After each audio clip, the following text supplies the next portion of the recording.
The Narrative of A. Gordon Pym by Edgar Allan Poe. Chapter 10.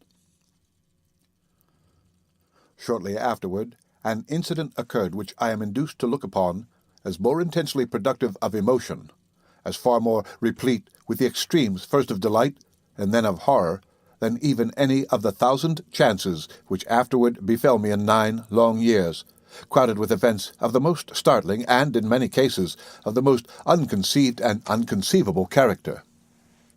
We were lying on the deck near the companionway and debating the possibility of yet making our way into the storeroom when, looking toward Augustus, who lay fronting himself, I perceived that he had become all at once deadly pale, and that his lips were quivering in the most singular and unaccountable manner.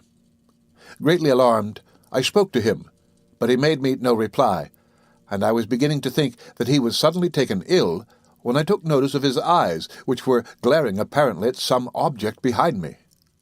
I turned my head, and shall never forget the ecstatic joy which thrilled through every particle of my frame, when I perceived a large brig bearing down upon us, and not more than a couple of miles off.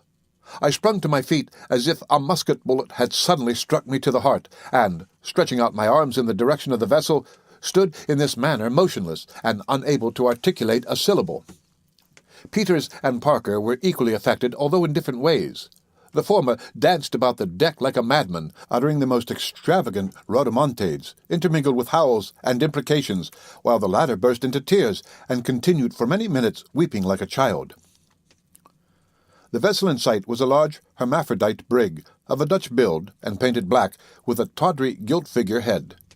She had evidently seen a good deal of rough weather, and, we supposed, had suffered much in the gale which had proved so disastrous to ourselves, for her foretopmast was gone, and some of her starboard bulwarks. When we first saw her, she was, as I have already said, about 2 miles off and to windward, bearing down upon us. The breeze was very gentle, and what astonished us chiefly was that she had no other sails set than her foremast and mainsail, with a flying jib. Of course she came down but slowly, and our impatience amounted nearly to frenzy. The awkward manner in which she steered, too, was remarked by all of us, even excited as we were. She yawed about so considerably that, once or twice, we thought it impossible she could see us, or imagined that, having seen us, and discovered no person on board, she was about to tack and make off in another direction. Upon each of these occasions we screamed and shouted at the top of our voices, when the stranger would appear to change for a moment her intention, and again hold on toward us, this singular conduct being repeated 2 or 3 times, so that, at last, we could think of no other manner of accounting for it than by supposing the helmsman to be in liquor. No person was seen upon her decks until she arrived within about a 1/4 mile of us. We then saw 3 seamen, whom by their dress we took to be Hollanders. 2 of these were lying on some old sails near the forecastle, and the third, who appeared to be looking at us with great curiosity, was leaning over the starboard bow near the bowsprit. The last was a stout and tall man with a very dark skin. He seemed by his manner to be encouraging us to have patience, nodding to us in a cheerful, although rather odd way, and smiling constantly so as to display a set of the most brilliantly white teeth. As his vessel drew nearer, we saw a red flannel cap which he had on fall from his head into the water. But of this he took little or no notice, continuing his odd smiles and gesticulations. I relate these things and circumstances minutely, and I relate them, it must be understood, precisely as they appeared to us. The brig came on slowly, and now more steadily than before, and I cannot speak calmly of this event. Our hearts leaped up wildly within us, and we poured out our whole souls in shouts and thanksgiving to God for the complete, unexpected, and glorious deliverance that was so palpably at hand. Of a sudden, and all at once, there came wafted over the ocean from the strange vessel, which was now close upon us, a smell, a stench such as the whole world has no name for, no conception of, hellish, utterly suffocating, insufferable, inconceivable. I gasped for breath, and turning to my companions perceived that they were paler than marble. But we had now no time left for questions or surmise. The brig was within 50 feet of us, and it seemed to be her intention to run under our counter, that we might board her without putting out a boat. We rushed aft, when suddenly a wide yaw threw her off full 5 or 6 points from the course she had been running, and, As she passed under our stern at the distance of about 20 feet, we had a full view of her decks. Shall I ever forget the triple horror of that spectacle? 25 or 30 human bodies, among them were several females, lay scattered about between the counter and the galley in the last and most loathsome state of putrefaction.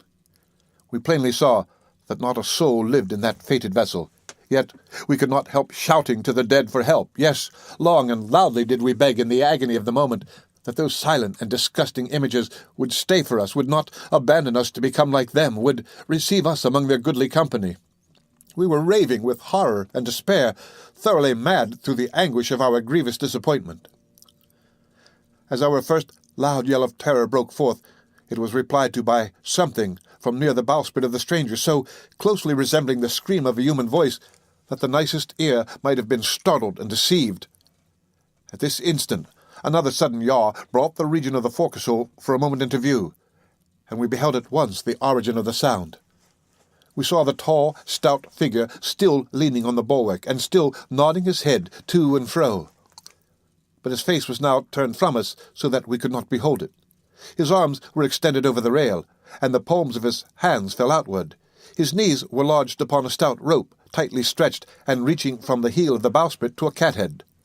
On his back, from which a portion of the shirt had been torn, leaving it bare, there sat a huge seagull, busily gorging itself with the horrible flesh, its bill and talons deep buried, and its white plumage spattered all over with blood.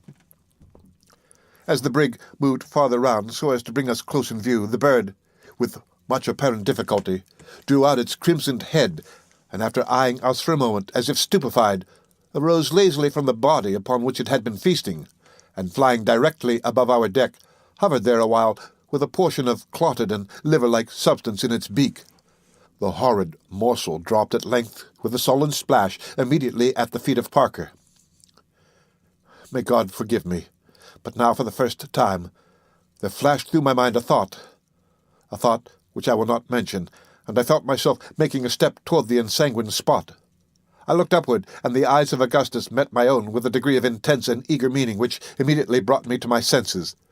I sprang forward quickly, and with a deep shudder threw the frightful thing into the sea. The body from which it had been taken, resting as it did upon the rope, had been easily swayed to and fro by the exertions of the carnivorous bird, and it was this motion which had at first impressed us with the belief of its being alive. As the gull relieved it of its weight, it swung round and fell partially over so that the face was fully discovered. Never, surely, was any object so terribly full of awe.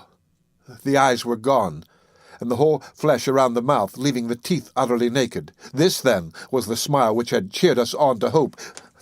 But I forbear.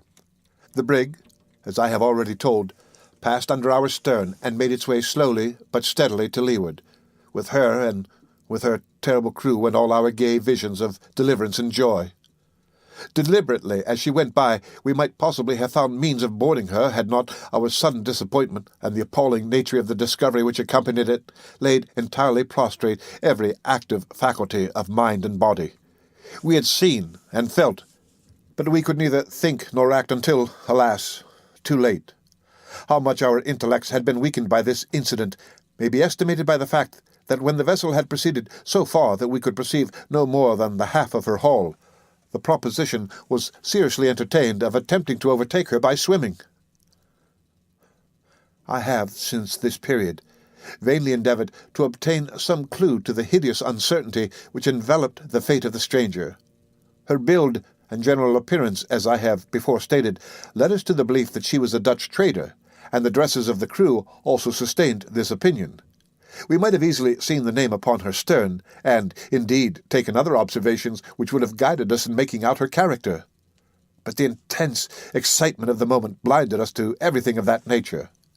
From the saffron-like hue of such of the corpses as were not entirely decayed, we concluded that the whole of her company had perished by the yellow fever, or some other virulent disease of the same fearful kind, if such were the case, and I know not what else to imagine.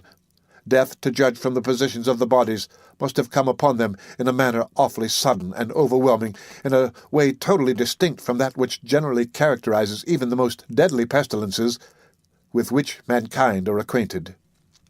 It is possible, indeed, that poison, accidentally introduced into some of their sea stores, may have brought about the disaster, or that the eating of some unknown venomous species of fish or other marine animal or oceanic bird might have induced it.